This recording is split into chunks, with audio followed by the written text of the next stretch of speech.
Hi, this is my review of Ryuutama. Ryuutama is a very interesting game because it's a fantasy role-playing game, but it focuses more on the details of the journey of traveling from one place to another and experiencing emotions, wonders, hidden meanings behind that journey that the characters are undertaking, and it feels like a catalyst for self-discovery and strengthening the bonds of friendship. One of the cool things of Ryuutama is that the theme can be customized according to certain elements.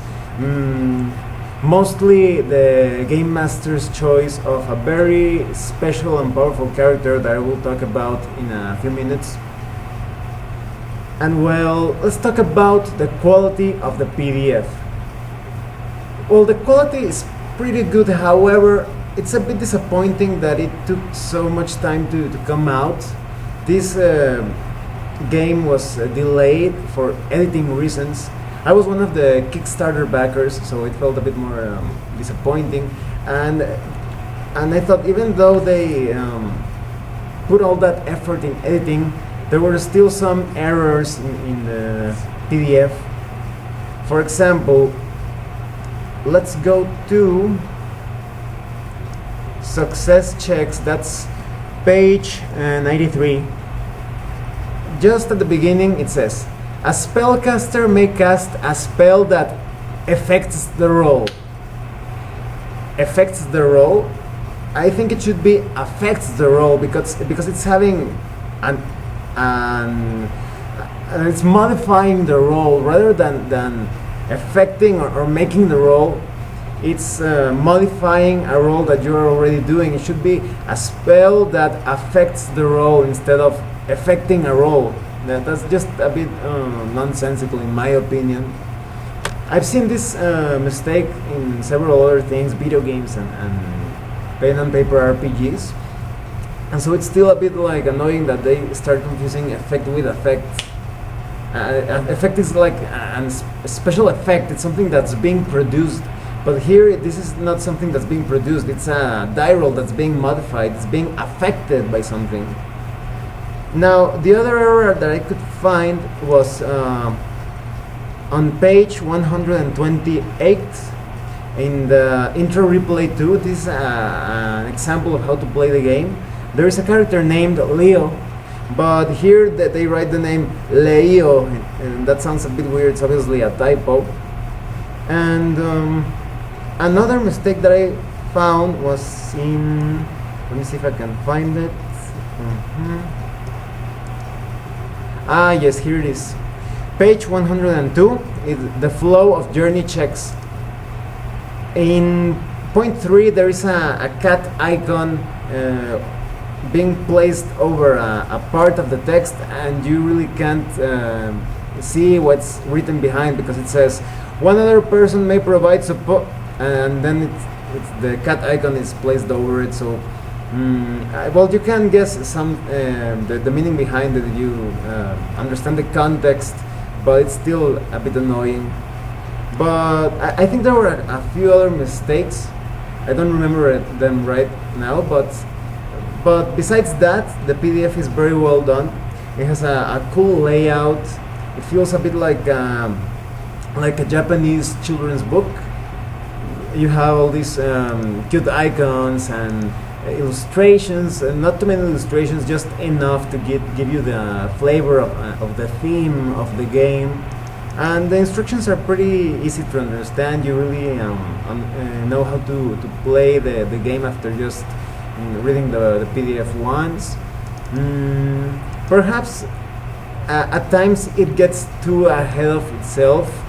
For example, when they're talking about character creations, which is a step-by-step process, sometimes they give examples that they go a bit ahead of explaining things, and if someone has never played an RPG before, they could be wondering what does that mean, or something like that.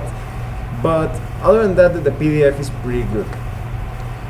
and even has bookmarks and an index and a virtual table of contents, etc. Well, oh sorry, no index, it has an appendix. Well, let's talk about the contents of the PDF. Ryuutama is basically a game where the player characters are playing as normal people. You're not going to have warriors and sorcerers and rangers in this game. You're going to be playing as minstrels and farmers and artisans. And the game master is a bit more involved in this game as compared to other fantasy RPGs, because the game master gets a special character called the Ryujin. And the Ryujin is kind of like a guardian of dragons. In this game, dragons play a very important central role.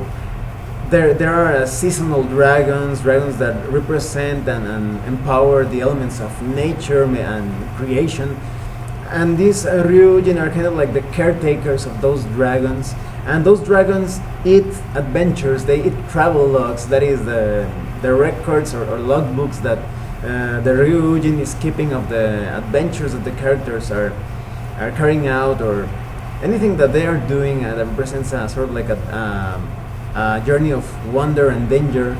The dragons eat these travel logs. And the Ryujin has to make sure that the characters undertake these adventures and at the same time may serve as a protector at times. At other times, the Ryujin feels like a manipulator and a sort of like a subtle antagonist.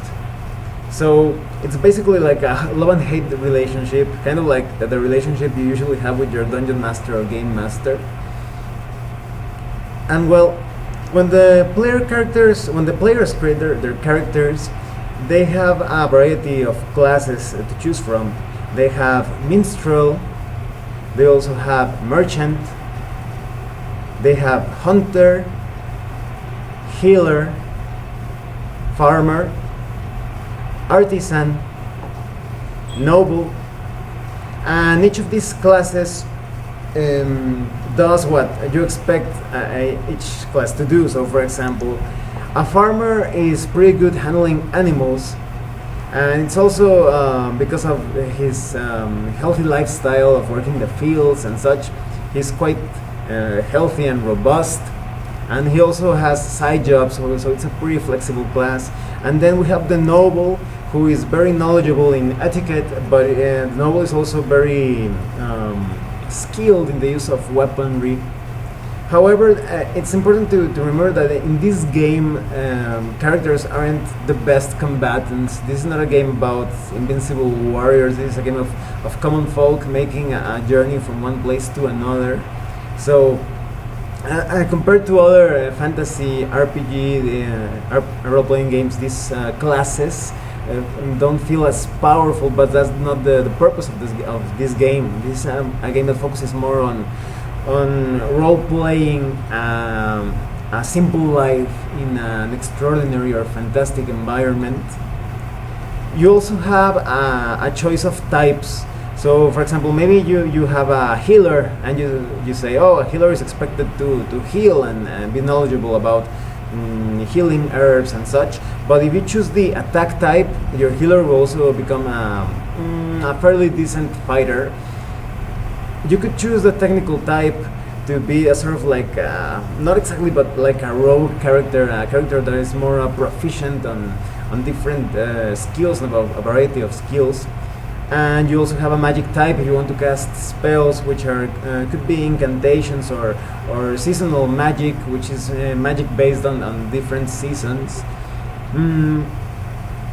I think this is a great system for this game, because it gives you a way of playing a character that is skilled in different things, and you don't have to have a huge party. In fact, I think this game plays a lot better if you play with 3 or 2 players, because it feels more personal. Because everything in this game is pretty simple. You just need a few the classical polyhedral dice, and you perform skill checks trying to hit a target number.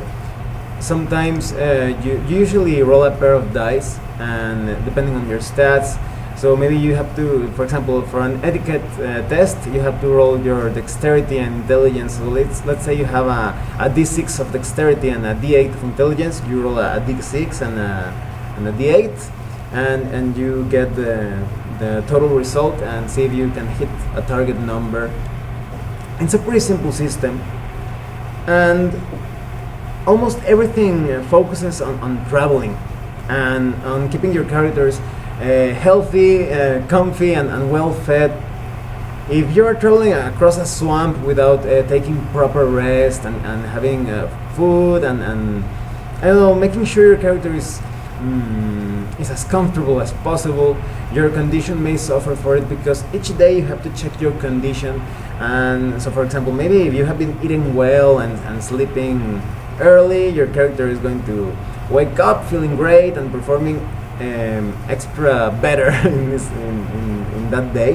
However, if you haven't been eating well, perhaps you ate some food that was a bit spoiled and you didn't sleep well, you're going to wake up feeling horrible, and you're going to fail in most of the checks because of the penalties. So it's a game about taking good care of your player characters. In a sense, the player character feels very much alive. It feels like a living being, and you have to take care of it.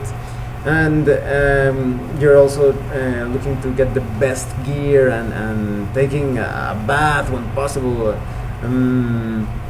You're going to be looking for those opportunities to make your character feel pampered and better because of the journeys that they will undertake. There will be many times that they could end up in danger of starvation, or maybe they're traveling across very harsh weather, and that is going to have an effect that your character won't be able to perform as well or as good. Now let's talk about a bit more about the Ryujin. The Ryujin is the game master's character, and the game master has different types of Ryujin to choose from, and depending on the type of Ryujin, that's going to color the entire adventure. So, for example, you could choose the Midori Ryu Green Dragon Ryujin, and this Ryujin focuses more on traveling, on long journeys, on hope, freedom, and balance. And all the artifacts and powers which are benedictions and reveals of this Ryujin are going to focus more on that journey, on experiencing the wonders of traveling. But if you choose the Ao Ryu, the Azure Dragon Ryujin, it's going to focus more on the human heart, on emotions, drama, friendship, teachers and pupils, animals. Maybe the adventure under the supervision of this Ryujin is going to be more focused on family ties, on friendships, or maybe romance. And if the game master chooses the Kurenai Ryu, the Crimson Dragon, the adventure will be more focused on fighting, battle, heroes, competition, challenge, growth.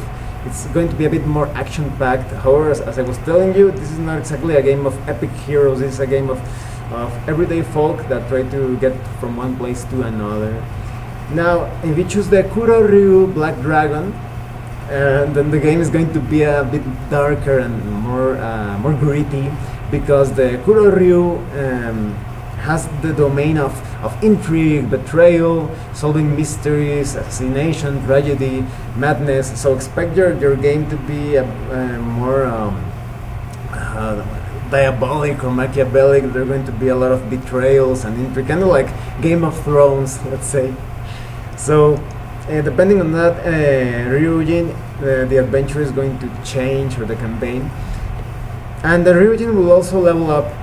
Well, the player characters obviously level up and become better at their skills. They may be able to choose different things, even beyond their domain. The farmer isn't restricted to just farmer things. He may become an artisan later on, or so to speak, or could change a type. As I was telling you, the farmer is very flexible by itself.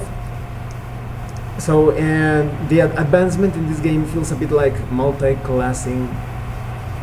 And when it comes to the Ryujin, as the Ryujin levels up, he will be able to perform incredible things. He will be able to change shape into a huge dragon that could save the player characters if things get a bit too hard for them. Because as a Ryujin, you want to create interesting adventures. So, for example, maybe you want to play as the Black Dragon Ryujin, and you want a bit more like depravity and criminal activities to happen in the adventure. Maybe the characters are kind of like private investigators or maybe even scoundrels, and you will try to get them into all sorts of dark and dangerous situations, but you don't want them to die that fast. You want to create interesting adventures, so it feels kind of like a balancing act. As a game master, you have to put your characters in danger, into the player characters, and then you have to make sure that that danger doesn't kill them. So there is no excuse for fudging dice rolls in this game, because you have the tools to save them, and you may actually die. Your Ryujin may actually die protecting the player characters. So it's up to you. In a sense, it feels like you have a lot of responsibility, more so than in other games. Now this RPG follows a very interesting trend or style that I've seen in many modern RPGs, in which they try to make the player characters a bit more that they have a more part on running the game or becoming game masters for a few minutes. And this is represented, for example, in skill checks. As the characters travel and set up camp and try to navigate the environment safely, they could succeed or they could fail, and it's up to the player to describe what happens. So, for example, maybe you made a pretty good roll trying to cross that river, and it's going to say something like, "Oh, my character spotted some rocks in the river, and he starts bunny hopping from rock to rock and getting to the other side." But if you failed, you could describe a very funny situation that maybe the character slipped from one of those rocks and fell into the water and got washed down a few yards below. But that could also result in a sprained ankle or maybe some other type of injury, or maybe you lost an object. It's up to the game master in most parts, but the player gets to describe the general action or the outcome. And the player characters also get their say when creating towns, cities, and the world itself. This game encourages you to create the different places and environments and legends as a group. You actually have to take a bit of time within each session to create a town. Everybody tosses around ideas and you start creating the game world. And this is actually very cool, because sometimes as a game master you know everything about the game world, but the players really don't know much, and there are some things that are kind of like popular knowledge, and you're expecting the player characters to know that, but the players in real life do not know that, and you have to be like, hey, your character knows that this mountain belongs to the fiery salamander and stuff, and the player, oh yeah, this mountain belongs to the salamander. So and that feels like a bit, it breaks immersion, but because the players are going to have their say in world creation, they can create stuff maybe as they go, and it feels authentic. Now let's see, what more can I say? Well, there's a good selection of spells. Some spells are instantaneous, you can use them during battle or in different parts of the journey, and some others are kind of like the seasonal magic. It depends on certain conditions, and some spells feel a bit more ritualistic. Now when it comes to combat, it's actually pretty cool. It harkens back to those old Japanese role-playing games, such as the first games of Final Fantasy, Dragon Quest, Lunar Silver Star Story. And you have basically a simple battlefield. You have the front line and the back line, and you have to choose where to place your character, and the enemies will also be on the front or the back. And obviously the ones in the front are going to be more at risk, and the ones in the back can support them with perhaps with arrows or spells. And this is another part of the game where the players have their input. They have to create 5 objects, as well as the game master also has to create 5 objects to be used on the battlefield. So depending, maybe the player characters are just coming out of town when they get attacked by these by Neko goblins, which are kind of like the popular enemies in the game, kind of like cat goblins. And because it's just outside of town, you could think, one object is a fruit cart, and this other object is like a pair of bushes, and this other object, it's a cow that's just eating grass over there. And you could use these objects sort of like a distraction or as cover in your battles, and this will give you a small advantage. And combat is pretty simple. It also feels like a skill check. You make your roll, you try to hit a target number, in this case initiative, unless the character is using a shield, and the shield may modify that. And then you deal damage, and armor here feels more like damage reduction or mitigation, that it reduces the damage that you receive. And besides that, just simple actions. Use an item, use a spell. It's very simple, and combat feels fast and easy. But as I was telling you, sometimes against the tougher enemies, you will definitely, especially if you're in the lower levels, you're going to need the help of the Ryujin to overcome those foes. And there's a good list of monsters. Too bad that there aren't too many monster illustrations. There's a very powerful presence of dragons that could be allies or just neutral NPCs or even powerful enemies.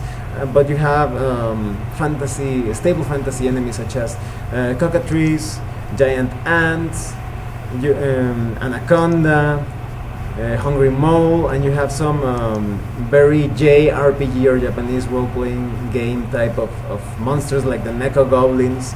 You have a Maximilian Kabuto, you have a parasite eggplant, a garden tortoise, ghost beast. You have some monsters that you could see in anime or manga, and they serve their purpose, and they even have an indication of levels, so you can have encounters that are a bit balanced, and your players don't die as easily. Your player characters survive. Well, let's talk about what I think of the entire game. I think this is a very cool game. I think, however, you need to have a certain mindset. This is not an action-packed game of epic battles. This is a game of a slice of life, everyday journeys, getting from one place to another, perhaps to sell your wares, or to meet new people, or to get in touch with old friends. It's a very strong narrative-driven game. It feels a bit more on the role-play side of things rather than the game side of things. That is, I think that the story takes more emphasis than the structure of the rules. So this game could not be for those that are looking for rules for everything, because it provides a simple rule set, but it's not going to cover everything. In fact, one of the Ryujin has an artifact, I think, that allows that Ryujin to implement some house rules. But in general, this is a game that focuses more on telling an interesting story. And if you love all Japanese role-playing games, video games, that is, if you like Dragon Quest, Final Fantasy, and remember the first games, not the new ones. The new ones are really over the top, or Lunar, you're going to get that nostalgic feeling, and you're going to enjoy this game a lot. There's also a very cool thing at the end of the book. You have questions and answers and a lot of sheets. Even you should also visit the Ryuutama website for downloadable content. But you also have a lot of game mates and sheets at the end, and the questions and answers. And you have some very interesting information about the designer of the game. The designer, let's see if I can find. There he is.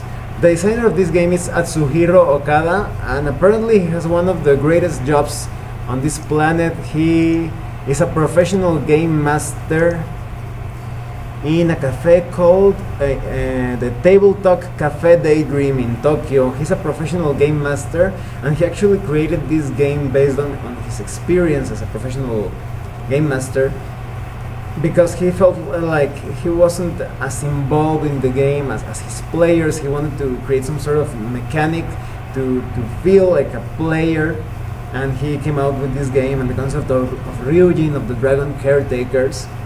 And I think this is pretty cool, because I remember like 7 years ago or so, a lot of my players were telling me, oh, it would be pretty cool if you could actually play with us, that you create a character and have adventures with us. And at that time I didn't have a clue on how to do that. However, lately there have been some games and engines to do it, such as Mythic or the Mutant Epoch, in which you can create your character, or the Scarlet Heroes, you can create your player character and have adventures with your players. But here in Ryuutama, you really feel like the concept of game master and player character integrates pretty smooth, and you get to experience the wonder of this fantasy world presented in Ryuutama with your players. Well, thanks for watching my review. If you have any comments or questions, please let me know. See you later.